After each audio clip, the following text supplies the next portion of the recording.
Офицер Майкл Джонсон стоял на обочине пустынного шоссе и молча наблюдал за потоком проезжающих машин. С дымящейся чашкой кофе в руке он предвкушал обычный день, посвященный соблюдению правил дорожного движения. Минуты шли, и безмятежная картина была нарушена ревом приближающегося автомобиля. Автомобиль промчался мимо него на угрожающей скорости, не оставив офицеру Джонсону другого выбора, кроме как отреагировать. Адреналин бурлил в его жилах, когда он быстро сел в свою патрульную машину, мигая фарами, чтобы преследовать лихача и навести порядок на шоссе. Погоня развернулась с ощущением срочности. Мчащийся автомобиль неуклонно двигался в потоке машин с решимостью, соответствующей решимости офицера Джонсона, остановить его. Сирена патрульной машины разнеслась в воздухе, предупреждая водителя о том, что их пренебрежение законом не осталось незамеченным, но машина не остановилась. Что делал этот человек? Казалось, он явно от чего-то убегал. Офицер Джонсон не мог рисковать. Этот водитель представлял опасность как для себя, так и для всех остальных на дороге. Офицер Джонсон решил воспользоваться своим громкоговорителем. «Остановитесь! Немедленно остановитесь!» – прокричал он, но к его ужасу машина лишь ускорилась. Это очень разозлило офицера Джонсона. Казалось, что он имеет дело с чрезвычайно опасным водителем и не может справиться с этим в одиночку. Ему нужна была любая поддержка, которую он мог получить. Он не знал, на что способен этот человек. Связавшись по рации со своими коллегами, он сообщил: «Ситуация довольно опасная, и этот человек не останавливается. Я преследую его, но мне нужно подкрепление. Скорее всего, мы имеем дело с грабителем. Мне нужно, чтобы вы все были здесь», — сказал офицер Джонсон. Через несколько минут его коллеги уже следовали за ним по пятам. Они пытались обогнать машину, но каждый раз, когда они пытались это сделать, водитель просто ускорялся. Офицер Джонсон снова начал общаться с коллегами. «Это нелепо. Нам нужно найти способ остановить этого человека, прежде чем он устроит аварию на шоссе», – потребовал он. Напряжение в воздухе росло по мере того, как погоня продолжалась. Автомобиль на большой скорости опасно лавировал в потоке машин. По рации офицера раздавались сообщения от его коллег, которые пытались разработать стратегию остановки убегающего водителя. Безрассудный водитель казался неумолимым, что вызывало отчаяние у полицейских и беспокойство по поводу потенциальных опасностей, которые ожидали их впереди. В конце концов, команда установила дорожные ограждения. Это был единственный способ остановить машину. Водитель не слушал их, поэтому это было последнее средство. Как только автомобиль наехал на шипы, шины лопнули, и машина медленно остановилась. Офицер Джонсон вздохнул с облегчением. После захватывающей погони офицер успешно остановил мчащийся автомобиль. Красные задние фонари мигнули, когда машина остановилась, а двигатель все еще гудел от остаточного напряжения.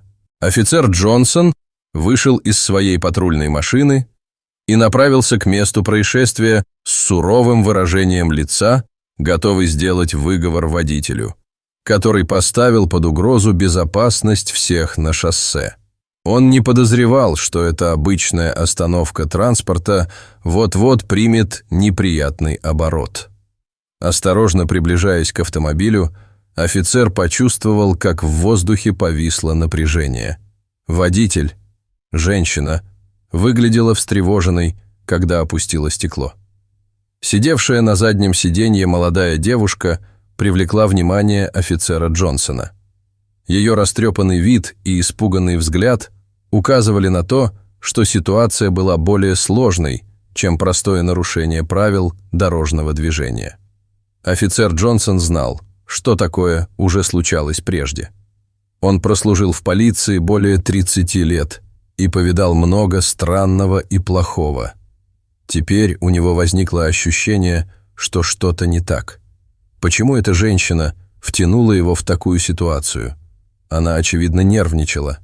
Атмосфера накалилась, когда маленькая девочка неожиданно выскочила из машины с широко раскрытыми от отчаяния глазами.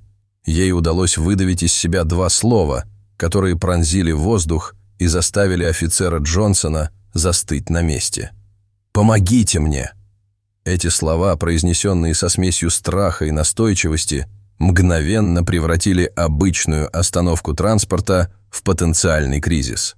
Мать строго посмотрела на свою маленькую дочь. «Немедленно возвращайтесь в машину», – потребовала она. Ясно было, что она не хотела, чтобы девочка разговаривала с полицейским. Но что же она скрывала?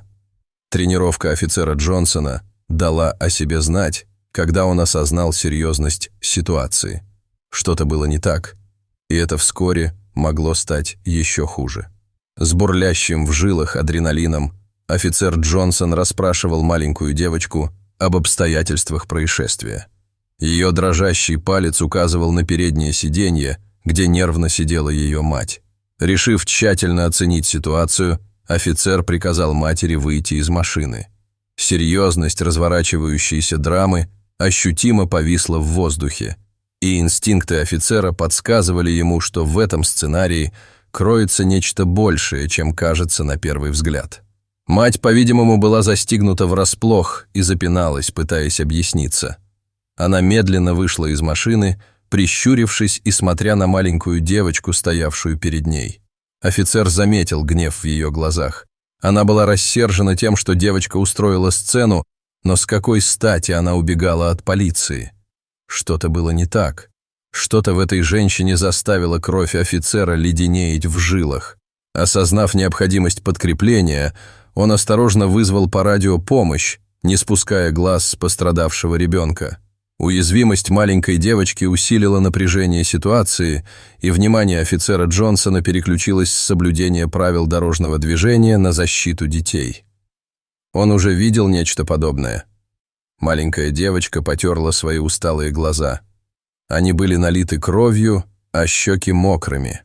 Офицер Джонсон мог только представить, как она, должно быть, была напугана, оказавшись в ловушке мчащейся машины. Его охватило зловещее предчувствие. Что-то в этой ситуации заставляло его нервничать, и он не был уверен, как к этому подступиться. «Подойди сюда», — приказала женщина, глядя на расстроенную девочку. Она грызла ногти, переводя испуганные глаза с офицера на свою мать. Она не решалась подойти ближе к разъяренной женщине. В ее глазах была какая-то уязвимость, которую офицер никогда прежде не замечал. Офицер Джонсон понятия не имел, что реакция девочки не имела ничего общего с ее мчащейся матерью. Правда оказалась гораздо более зловещей, чем он мог себе представить. В глазах женщины, когда она смотрела на офицера, был злобный блеск. У него по спине пробежал холодок. Было что-то в ее глазах, чему он не доверял. Женщина пришла в ярость, когда девочка не послушалась ее. «Я сказала, иди сюда!» Она зарычала и сделала шаг вперед, пытаясь приблизиться к ребенку. Офицер Джонсон не был готов к тому, что должно было произойти. Маленькая девочка отскочила назад, когда ее мать подошла еще на шаг ближе. Офицер заметил это. Она не хотела находиться рядом с разъяренной женщиной. «Мэм, мне нужно, чтобы вы отошли», — сказал он громким голосом, пытаясь заставить женщину отступить. Но она не слушала. Она пыталась пройти мимо полицейского и схватить маленькую девочку, но он остановил ее, выставив перед собой руку. Ситуация могла лишь ухудшиться. Женщина попыталась оттолкнуть руку офицера. Она была полна решимости добраться до ребенка, прежде чем тот успеет что-либо сказать. «Помогите мне!» – еще раз закричала маленькая девочка и прыгнула к офицеру, стараясь оказаться между ним и своей матерью. Офицер Джонсон был застигнут врасплох. Он уже сталкивался с подобными ситуациями раньше. Маленькая девочка была в ужасе от своей матери, и он мог только догадываться, почему. Его сердце болело за девочку, которая стояла у него за спиной. Женщина была в ярости и продолжала кричать, призывая ребенка подойти к ней.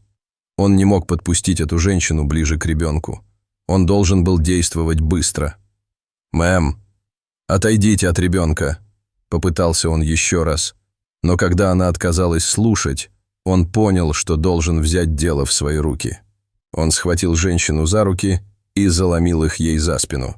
Она пыталась отбиться, пытаясь схватить ребенка, но он не отпустил ее. Он отвел ее назад к машине и заставил встать рядом с ней. Офицер Джонсон опасался того, что может сделать женщина, если подойдет слишком близко к девочке. Когда он снова повернулся к девушке, она рыдала, закрыв лицо руками, дрожа от страха. Но эта женщина еще не закончила. «Вы не можете держать ее подальше от меня! Я ее мать!» — закричала она. Ее руки тряслись от гнева, пока она размахивала ими в воздухе. Но он не собирался отпускать ее, пока не получит ответы на свои вопросы. Женщина в течение получаса безрассудно вела машину по улицам с ребенком на заднем сиденье. Она убегала от кого-то или от чего-то. Он должен был знать, что, черт возьми, происходит. «Успокойтесь, мэм. Я не подпущу вас к ребенку, пока вы не успокоитесь», — сказал он, скрестив руки на груди. Он не терял бдительности. «Теперь вы можете постоять здесь и успокоиться, а затем мы обсудим это как взрослые. Я не отпущу вас, пока мы не разберемся». Он говорил уверенно, несмотря на то, что сердце бешено колотилось в груди. Женщина на мгновение замерла, но ее сердитые глаза не отрывались от девушки. Она все время смотрела на свою дочь, и с каждой секундой беспокойство офицера росло. Что, если она совершит что-то безрассудное? Ему нужно было больше людей рядом, которые могли бы ему помочь. Он тихо проговорил по рации, запрашивая подкрепление, чтобы поспешить на место происшествия. Женщина знала, что так просто от этого не отделается. Она совершила преступление, и если девочка расскажет, что она сделала, ей может грозить тюремный срок. «Офицер, я хотела бы немного поговорить со своим ребенком наедине», произнесла она дрожащим голосом, стараясь сохранять спокойствие. Сердце ее, казалось, вот-вот разорвется. Офицер Джонсон знал, что лучше не оставлять ребенка наедине с этой женщиной. «Вы можете поговорить со своей дочерью прямо здесь. Вы не двинетесь с места, пока я не вызову подкрепление», — строго сказал он, но женщина не захотела слушать. Она закатила глаза и снова подошла на шаг ближе. Она не обращала внимания на офицера. Он схватил ее за руку, останавливая. Офицер Джонсон понятия не имел, что происходит. Единственная информация, которая у него была, заключалась в том, что женщина мчалась по улицам, а ребенок звал на помощь. Они оба были в опасности, или это был только ребенок? Теперь офицер Джонсон был напуган, узнав правду. Он должен был поговорить с маленькой девочкой.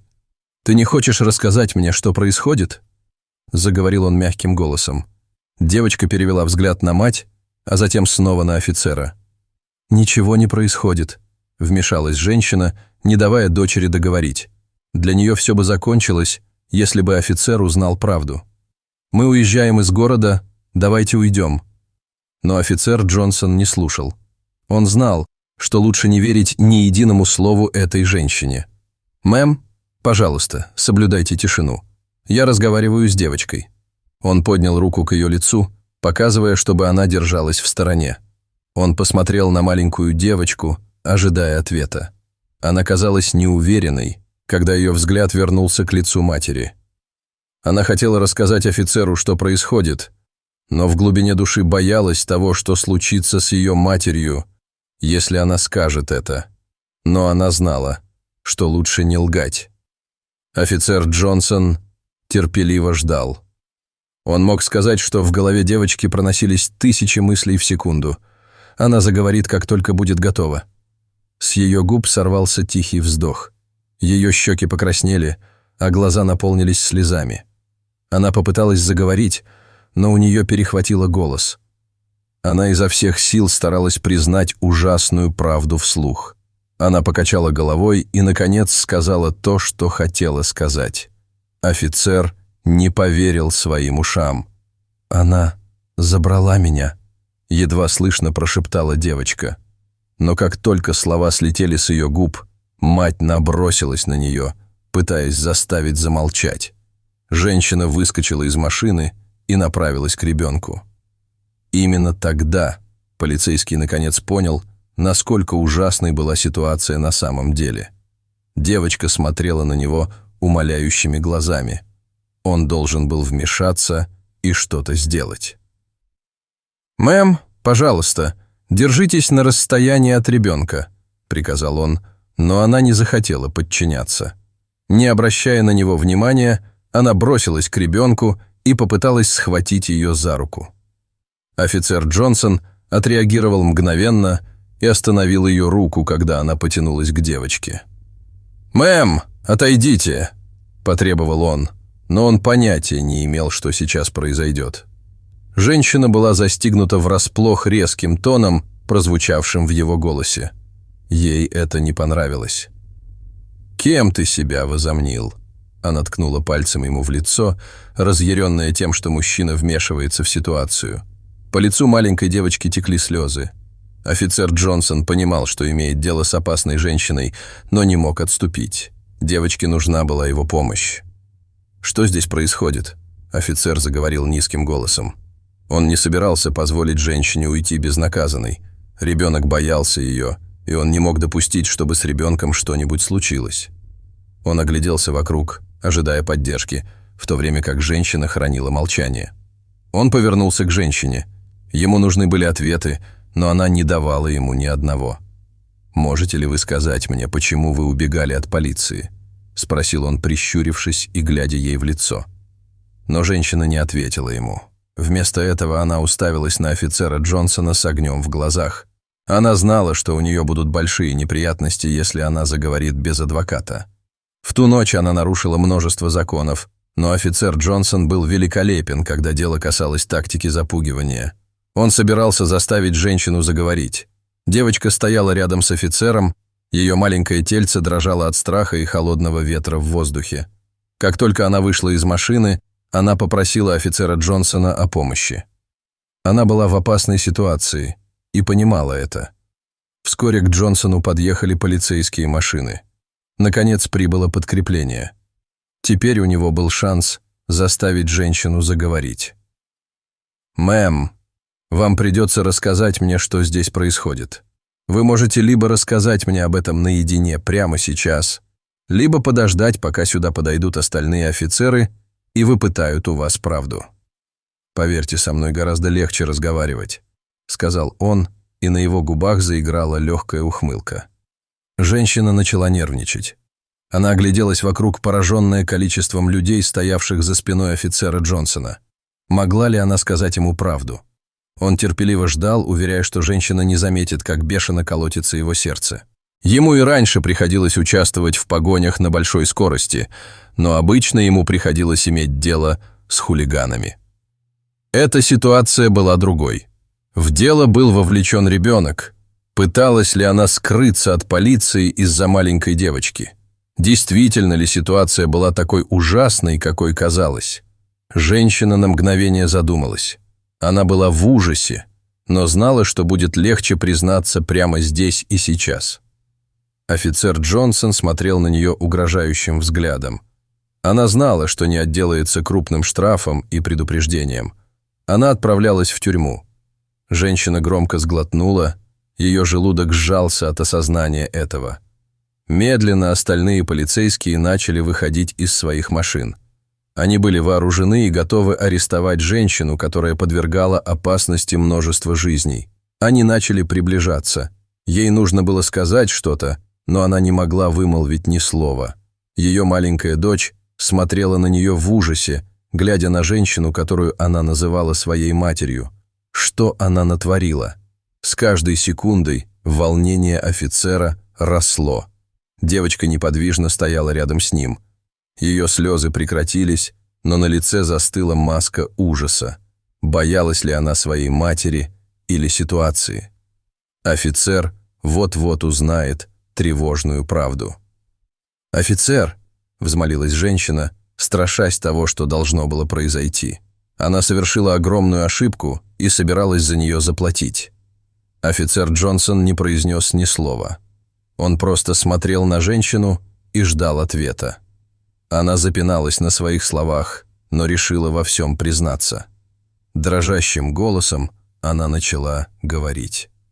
С каждым словом, слетавшим с ее губ, глаза офицера расширялись. Он не мог поверить своим ушам. Это было намного хуже, чем он мог себе представить. Пока на место происшествия прибывали подкрепления, офицер продолжал собирать информацию. Мать маленькой девочки, которая была явно расстроена, призналась, что потеряла опеку над своей дочерью и пыталась сбежать вместе с ней.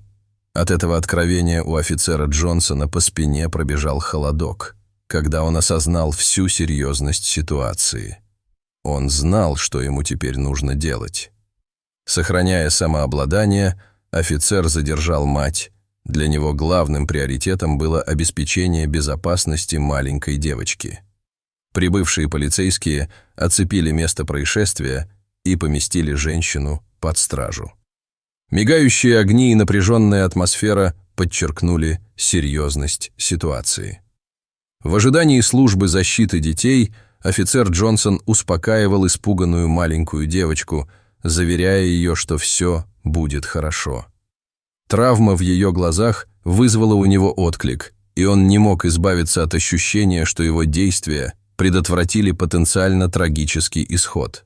Матери, которая сейчас находилась под стражей, предъявлены обвинения в похищении, угрозе жизни и нарушении приказа об опеке. Маленькая девочка была помещена под охрану на время расследования, и ее благополучие стало главной темой судебного разбирательства. По ходу судебного разбирательства всплыли шокирующие подробности о прошлом матери. Появился новый свидетель, который рассказал о том, как ее не заботили в прошлом. Маленькая девочка, теперь находившаяся на попечении своего отца, бабушки и дедушки, нашла поддержку в обществе, которое сплотилось вокруг нее. Офицер Джонсон стал местным героем, его хвалили за быстроту реакции и сострадание в потенциально опасной ситуации.